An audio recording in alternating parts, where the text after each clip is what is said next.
มื้อนี้วันที่14เดือน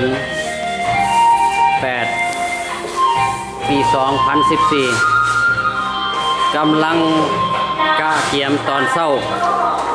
สถานที่มีญาติพี่น้อง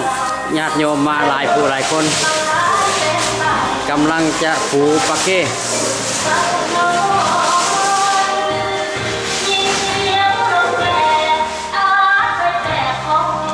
ในท่านสุขท่านสวัสดิ์มาแต่8 โมงเช้า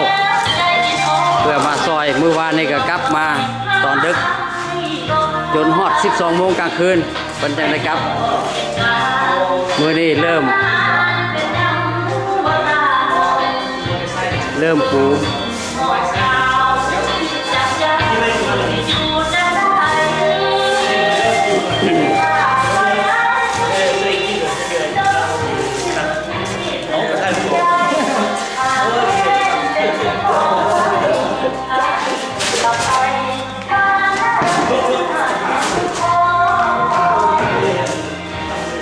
นำโดยท่านอาจารย์บุญเฮง